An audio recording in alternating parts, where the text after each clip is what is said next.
ಕ್ರಮ ತಗೊಂಡಿಲ್ಲ ಯಾವುದು ಅಂತ ನನಗೆ ಅರ್ಥ ಆಗ್ತಿಲ್ಲ.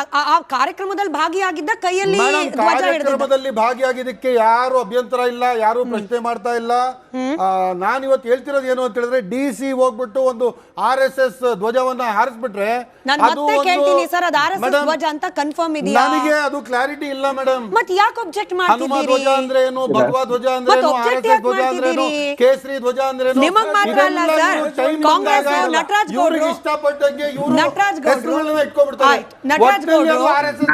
ಪಾಪ ಆಯ್ತು. ನಾನು ರಜಾಕ್ ಅವ್ರನ್ನ ಬ್ಲೇಮ್ ಮಾಡ್ಲಿಕ್ಕೆ ಆಗೋದಿಲ್ಲ. ಅವರು ಮುಸಲ್ಮಾನ್ ಸಮುದಾಯದಲ್ಲಿದ್ದಾರೆ, ಹಾಗಾಗಿ ಹಿಂದೂಗಳ ಎಲ್ಲವೂ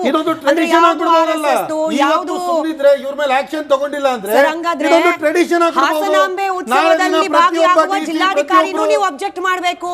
ಮೈಸೂರಿನ ಚಾಮುಂಡೇಶ್ವರಿಯ ಮೆರವಣಿಗೆಯನ್ನ ಉದ್ಘಾಟನೆ ಮಾಡ್ಲಿಕ್ಕೆ ಹೋಗುವ ಮುಖ್ಯಮಂತ್ರಿಗಳನ್ನು ನೀವು ಅಬ್ಜೆಕ್ಟ್ ಮಾಡಬೇಕು. ಅದು ಧರ್ಮ ನಿರಪೇಕ್ಷ element sir. I will come back. Confusion ಕೇವಲ ರಜಾಕ್ ಅವ್ರಿಗಿಲ್ಲ, ಕಾಂಗ್ರೆಸ್ ಪಕ್ಷಕ್ಕೂ ಇದೆ. ಯಾಕೆಂದ್ರೆ ನಟರಾಜ್ ಗೌಡ್ರೆ ನೋಡಿ, ಈ ಲೆಟರ್ ಅಲ್ಲಿ ಒಂದ್ ಕಡೆ ಬರೀತಾರೆ RSS ಧ್ವಜವನ್ನ ಜಿಲ್ಲಾಧಿಕಾರಿ ಅವರ ಕೈಗೆ ಯಶ್ಪಾಲ್ ಸುವರ್ಣ ಅವರು ಹಸ್ತಾಂತರಿಸಿದ್ರು. RSS ಧ್ವಜ, RSS ನಾನು ಬಹಳ ಕ್ಲಿಯರ್ ಆಗಿ ಹೇಳ್ಬಿಡ್ತೀನಿ, ಸನಾತನ ಧರ್ಮದ ಪೇಟೆಂಟ್ ತಗೊಂಡಿರುವ ಸಂಸ್ಥೆ ಅಲ್ಲ, ಹಿಂದೂ ಧರ್ಮದ ಪೇಟೆಂಟ್ ತಗೊಂಡಿರುವ ಸಂಸ್ಥೆ ಅಲ್ಲ. ಯಾಕೆ ಹೀಗೆ ಹೇಳ್ತಿದ್ದೀನಿ ಅಂದ್ರೆ, ಈ RSS ಧ್ವಜವನ್ನ ಅಂತ ಹೇಳಿದವರು ಮುಂದೆ ಹೇಳ್ತಾರೆ, ಸಂವಿಧಾನದ ಧರ್ಮ ನಿರಪೇಕ್ಷತೆಯ ತತ್ವಗಳಿಗೆ ವಿರುದ್ಧವಾಗಿ ನಡ್ಕೊಂಡಿದ್ದಾರೆ. ಇಲ್ಲಿ ಎಲ್ಲಿ RSS ಧ್ವಜನೇ ಅವ್ರು ಹಿಡಿದಿದ್ರು ಕೂಡ RSS ಧ್ವಜಕ್ಕೂ ಧರ್ಮಕ್ಕೂ ಸಂಬಂಧ ಯಾಕೆ ಕಟ್ತಿದ್ದೀರಿ? ಯಾಕೆ ಕಾಂಗ್ರೆಸ್ನವರೇನೆ RSSಗೆ ಹಿಂದೂ ಧರ್ಮವನ್ನ ಪೇಟೆಂಟ್ ಕೊಡ್ತಿದ್ದೀರಿ? ಯಾಕೆ ಭಗವದ್ ಧ್ವಜವನ್ನ RSSಗೆ ಪೇಟೆಂಟ್ ಕೊಡ್ತಿದ್ದೀರಿ? They have not got the patent sir. Why is Congress ಪಕ್ಷ ಗಿವಿಂಗ್ ಇಟ್? ಆಯ್ತು, ಪೇಟೆಂಟ್ ಇಲ್ಲದಿದ್ರು ಅವ್ರು ಗುತ್ತಿಗೆದಾರ ತರ ಅವರು ಬಿಹೇವ್ ಮಾಡ್ತಾರೆ, ಅದಿದೆ ನೋಡಿ. ಈಗ ನೋಡಿ, ಈ ನಿಯಮಗಳಿದಾವೆ. ಏನು, ಯಾರು ಪಬ್ಲಿಕ್ ಸರ್ವಿಸಲ್ಲಿ ಇರ್ತಾರೆ ಈ ಆಫೀಸರ್ಸ್ಗೆಲ್ಲ ಒಂದು ನಿಯಮಗಳಿದಾವೆ. ಆ ನಿಯಮಗಳ ಪ್ರಕಾರ ಏನಂದರೆ, ನೀನೊಂದು ರಾಜಕೀಯ ಪಕ್ಷಕ್ಕಾಗಲಿ ಯಾವುದಾದ್ರು ಒಂದು ಪರ್ಟಿಕ್ಯುಲರ್ ಸಂಘಟನೆಗಳಿಗಾಗಲಿ ಅಥವಾ ಧರ್ಮಕ್ಕಾಗಿ ನೀನು ಪ್ರಚಾರ ಮಾಡುವಂತಿಲ್ಲ ಅಥವಾ ಅದರ ಚಿಹ್ನೆಗಳನ್ನು ಪ್ರದರ್ಶನ ಮಾಡುವಂತಿಲ್ಲ. ಅದರಿಂದ ಏನಾಗುತ್ತೆ, ಬೇರೆ ಧರ್ಮದ, ಯಾಕಂದ್ರೆ ಇದು ಜಾತ್ಯತೀತ ರಾಷ್ಟ್ರ, ಸಂವಿಧಾನದ ಆಶಯಗಳನ್ನ ಎತ್ತಿಡಬೇಕಾದಂತ ಅಧಿಕಾರಿಗಳು ಒಂದು ಧರ್ಮದ ಪರವಾಗಿ, ಒಂದು ಲಾಂಛನದ ಪರವಾಗಿ ಪ್ರದರ್ಶನ ಮಾಡಿದ್ರೆ ಬೇರೆ ಧರ್ಮದವರಿಗೆ ಇವರು ಪಕ್ಷಪಾತಿಗಳಾಗ್ತಾರೇನೋ ಅನ್ನೋ ಒಂದು ಭಾವನೆ ಬರ್ಬೋದು. ಹಾಗಾಗಿ ಯಾರು ಆ ರೀತಿ ಮಾಡುವ ಆಗಿಲ್ಲ. ಈ ಪರಿಪಾಠ ಯಾವುದು ಸಂವಿಧಾನವನ್ನ ಆಶಯಗಳನ್ನ ಎತ್ತಿಡಬೇಕಾದಂತಹ ಅಧಿಕಾರಿಗಳು ಈ ರೀತಿಯಾಗಿ ಹೋಗ್ಬಿಟ್ರೆ, ಈ ರೀತಿಯಾಗಿ ಧರ್ಮ ನಿರಪೇಕ್ಷತೆಗೆ ವಿರುದ್ಧವಾದಂತಹ ನಡೆಯನ್ನ ತೋರಿಸಿದರೆ ಅದೇನ ಅವ್ರು ನೋಡಿ, ಅದು ಬಿಜೆಪಿಯ ಶಾಸಕರುಗಳು ಅದನ್ನ ಬೆಳಗಿಂದ ಡಿಫೆಂಡ್ ಮಾಡ್ಕೊತಾನೆ ಇದ್ದಾರೆ. ಇಲ್ಲ, ಅವ್ರು ಉದ್ದೇಶಪೂರ್ವಕವಾಗಿ ಮಾಡಿಲ್ಲ, ಒಳ್ಳೆ ಆಫೀಸರ್ ಉದ್ದೇಶಪೂರ್ವಕವಾಗಿ ಮಾಡಿಲ್ಲ. ನಾವು ಉದ್ದೇಶಪೂರ್ವಕವಾಗಿ ಮಾಡಿದ್ದಾರೆ ಅಂತ ನಾವೇನು ಹೇಳ್ತಾ ಇಲ್ಲ. ಆದಾಗ್ಯೂ ಕೂಡ ಯಾವಾಗಲೂ ಸಮಚಿತ್ತದಿಂದ ಅಧಿಕಾರಿಗಳು 24/7 ಅವರ ಉದ್ದೇಶ ಏನಿರುತ್ತೆ ಎಲ್ಲರನ್ನೂ ಒಟ್ಟಿಗೆ ತೆಗೆದುಕೊಂಡು ಹೋಗಬೇಕಾದಂಥ ಜವಾಬ್ದಾರಿ ಅವ್ರಿಗಿರ್ತದೆ. ಹಾಗಾಗಿ ಒಂದು ಧಾರ್ಮಿಕ ಚಿಹ್ನೆಯನ್ನಾಗಲಿ ರಾಜಕೀಯ ಚಿಹ್ನೆಯನ್ನಾಗಲಿ ಅವ್ರು ಪ್ರದರ್ಶನ ಮಾಡುವಂತಿಲ್ಲ, ಅದು ಪ್ರಮೋಟ್ ಮಾಡುವಂತಿಲ್ಲ. ಅವರಲ್ಲಿ ಹೋಗಿದ್ದು ತಪ್ಪಂತಲ್ಲ, ಯಾಕಂದ್ರೆ ಅವ್ರ ಅಧಿಕಾರಿಯಾಗಿ, ಜಿಲ್ಲಾಧಿಕಾರಿಯಾಗಿ ಅವರಲ್ಲಿ ಹೋಗಬೇಕು, ಭಾಗವಹಿಸಬೇಕು. ಆದರೆ ಅವರಲ್ಲಿ ಭಾಗವಹಿಸಿದ್ದು, ಸ್ಟೇಜ್ ಮೇಲೆ ಇದ್ದಿದ್ದು ಯಾರೂ ಅಬ್ಜೆಕ್ಷನ್ ಇಲ್ಲ. ಅವರು ಫ್ಲಾಗ್ ಅನ್ನು ಹಿಡಿದಿದ್ದು ಖಂಡಿತವಾಗಿ ಅಸಂಖ್ಯಾತ ಯಾರು ಆ ಜಿಲ್ಲಾಧಿಕಾರಿ ಆಡಳಿತದಲ್ಲಿ ಬರ್ತಾರಲ್ಲ ಅವರುಗಳಿಗೆ ಇವರು ಪಕ್ಷಪಾತಿಗಳಾಗ್ತಾರೇನೋ, ಧಾರ್ಮಿಕ ಭಾವನೆಗಳಿಗೆ ಒಂದು ಪರವಾಗಿರ್ತಾರೇನೋ ಅನ್ನೋ ಭಾವನೆ ಬರುತ್ತೆ. ಹಾಗಾಗಿ ಅವ್ರು ಹೋಗಿರೋದು ಸರ್ಕಾರಿ ಕಾರ್ಯಕ್ರಮಕ್ಕಲ್ಲ, ಅವ್ರು ಹೋಗಿರೋದು ಸರ್ಕಾರಿ ಶಾಲೆಗಲ್ಲ, ಅವ್ರು ಹೋಗಿರೋದು ಉಡುಪಿಯ ಮಠ ಮಂದಿರ ಆಗಿರ್ತಕ್ಕಂತ ಜಾಗ. ಇದಿರೋದು ಹಿಂದೂಗಳ ಉತ್ಸವ.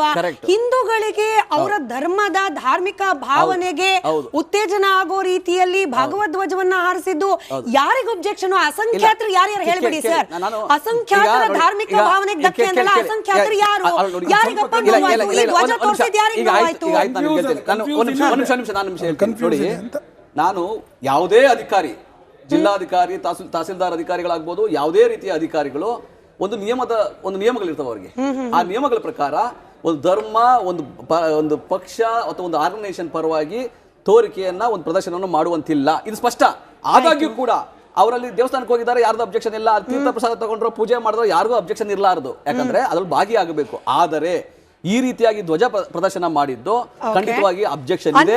ಆ ರೀತಿ ಮಾಡಬಾರದು. ಕಳೆದ ಜಿಲ್ಲಾಧಿಕಾರಿ ವಿದ್ಯಾಕುಮಾರಿ ಅವರು ಕೂಡ ಹಿಂಗೆ ಚಾಲನೆ ಕೊಟ್ಟ ಸಂದರ್ಭದಲ್ಲಿ ಕಾಂಗ್ರೆಸ್ನ ಲೀಗಲ್ ಹ್ಯೂಮನ್ ರೈಟ್ಸ್ ಡಿಪಾರ್ಟ್ಮೆಂಟ್ ನಿದ್ದೆ ಮಾಡ್ತಾ ಇತ್ತು.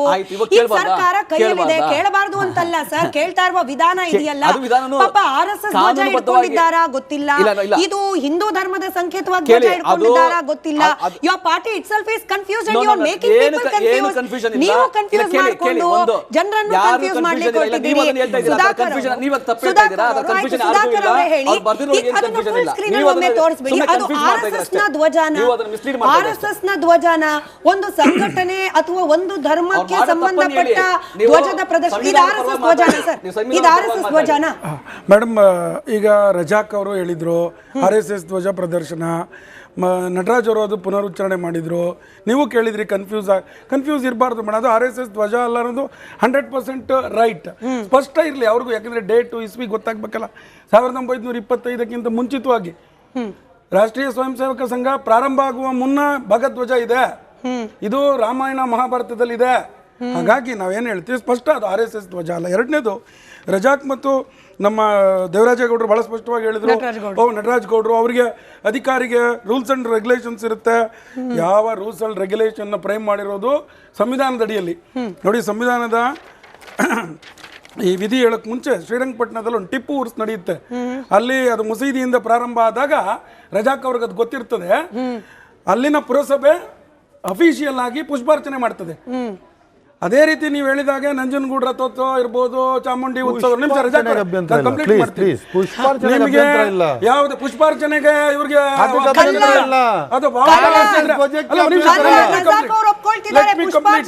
ಅಬ್ಜೆಕ್ಷನ್ ಇರೋದು ಕೇಸರಿ ಬಣ್ಣಕ್ಕೆ, ಭಾಗವ ಬಣ್ಣಕ್ಕೆ, ಅಬ್ಜೆಕ್ಷನ್ ಇರೋದು ಕಲ್ಲರ್ಗೆ.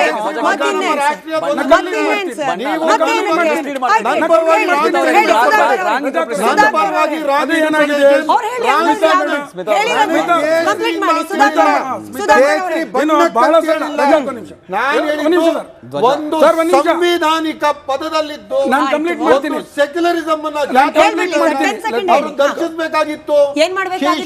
ನ್ಯೂಟ್ರಲ್ ನೋಡಿ ಮೇಡಮ್, ನಮ್ಮ ರಾಜ್ಯ ಸರ್ಕಾರದ ಪ್ರತಿನಿಧಿಯಾಗಿ ಹೋಗಿದ್ದಲ್ಲಿ ಹೂ ಹಾಕಿದ್ರೆ ಪರವಾಗಿಲ್ಲ, ಧ್ವಜ ಹಿಡಿದ್ರೆ ತಪ್ಪು ಅಷ್ಟೇ ಸರ್. ಸಿಂಪಲ್ ಆಗಿ ಹೇಳ್ತಾರೆ. ಆಮೇಲೆ ಎರಡನೇದು, ಈ ರೀತಿಯ ಉರ್ಸ್ ಇರ್ಬೋದು, ರಥೋತ್ಸವ, ಮುಜರಾಯಿ ಇಲಾಖೆಯಲ್ಲಿ ಬರುವ ಎಲ್ಲ ರಥೋತ್ಸವಗಳು ನಡೆಯೋದೇ ದಂಡಾಧಿಕಾರಿಗಳು ಆ ರಥವನ್ನು ಎಳೆದ ಮೇಲೆ. ರಥ ಎಳೆಯುವಾಗ ಯಾರೋ ಪೂಜಾರಿ ಅಥವಾ ಯಾರೋ ಇನ್ನಿಬ್ರು ಧರ್ಮದ ಬಂಧುಗಳು ಕೇಸರಿ ಹಾಕಿದ್ರೆ ಅವ್ರನ್ನ ಆಚೆ ಕಳಿಸಿದ್ರೆ ನಾನು ರಥ ಎಳಿತೀನಿ ಅಂತ ಕಾನ್ಸ್ಟಿಟ್ಯೂಷನ್ ಎಲ್ಲೂ ಇಲ್ಲ. ಆಮೇಲೆ ಬಹಳ ಮುಖ್ಯ, ರಜಾಕ್ ಅವ್ರಿಗೆ ಸ್ವಲ್ಪ ಗೊತ್ತಾಗಿ ನೋಡ್ಕೊಳ್ಬೇಕು. ಸಂವಿಧಾನದಲ್ಲಿ ಆರ್ಟಿಕಲ್ 25B ಅಂತ ಒಂದಿದೆ. ಏನ್ ಹೇಳ್ತದೆ ಅದು? 25B ನೋಡಿ, ಓದ್ತೀನಿ ನೋಡಿ ಮೇಡಮ್, ಒಂದೇ ಸೆಕೆಂಡ್ ನೋಡಿ. ಸಮಾಜ ಕಲ್ಯಾಣಕ್ಕಾಗಿ ಮತ್ತು ಸುಧಾರಣೆಗಾಗಿ ವ್ಯವಸ್ಥೆ ಮಾಡಲು ಅಥವಾ ಸಾರ್ವಜನಿಕ ಸ್ವರೂಪದ ಹಿಂದೂ ಧಾರ್ಮಿಕ ಸಂಸ್ಥೆಗಳಲ್ಲಿ ಹಿಂದೂಗಳ ಎಲ್ಲ ವರ್ಗಗಳಿಗೆ ಮತ್ತು ವಿಭಾಗಗಳಿಗೆ ಪ್ರವೇಶಾವಕಾಶ ಮಾಡಿಕೊಡುವ ಸಲುವಾಗಿ ಅಸ್ತಿತ್ವದಲ್ಲಿರುವ ಯಾವುದೇ ಕಾನೂನಿನ ಜಾರಿಯ ಮೇಲೆ ಪರಿಣಾಮ ಬೀರತಕ್ಕದ್ದಲ್ಲ ಅಥವಾ ಅಂತ ಯಾವುದೇ ಕಾನೂನನ್ನು ಮಾಡದಂತೆ ರಾಜ್ಯವನ್ನು ಪ್ರತಿಬಂಧಿಸತಕ್ಕದ್ದಲ್ಲ. ಇಲ್ಲಿ ತುಂಬಾ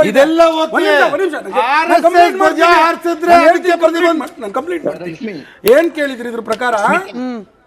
ಹಿಂದೂ ಧರ್ಮದ ಯಾವುದೇ ಎಕ್ಸಿಸ್ಟಿಂಗ್ ಲಾಸ್ ಅಂಡ್ ಆಕ್ಟ್ ಏನು ಇದು ಕಸ್ಟಮ್ಸ್ ಇದೆ, ಅದು ಯಾವುದ್ರ ಮೇಲೂ ಸರ್ಕಾರ ರಿಸ್ಟ್ರಿಕ್ಟ್ ಮಾಡುವಂತ ಅವಕಾಶನೇ ಇಲ್ಲ. ಇದನ್ನ ಸಂವಿಧಾನ ಹೇಳ್ತಾ ಇದೆ.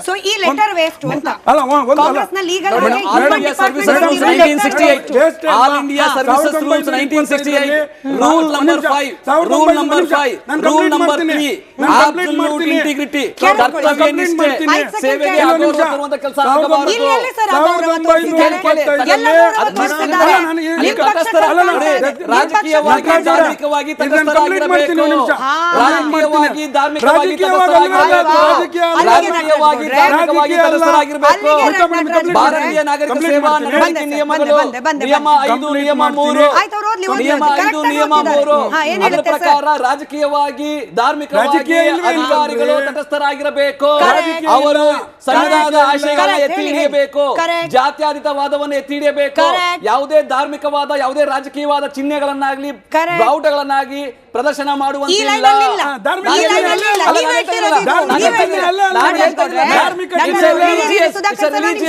Officer should have integrity, absolute integrity.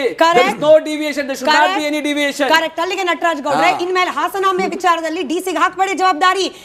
ಬಾಗಿನಗಳು ಕೇಳಿಸ್ಕೊಳ್ಳಿ ಸರ್, ಆ ಕಾರ್ಯಕ್ರಮದಲ್ಲಿ ಭಾಗಿಯಾಗಬೇಡಿ ಅಂತ ಹೇಳಿ, ಬಾಗಿನ ಅರ್ಪಿಸೋ ಸಂದರ್ಭದಲ್ಲಿ ನೀವು ಅಲ್ಲಿ ನಿಲ್ಲಬೇಡಿ ಅಂತ ಹೇಳಿ.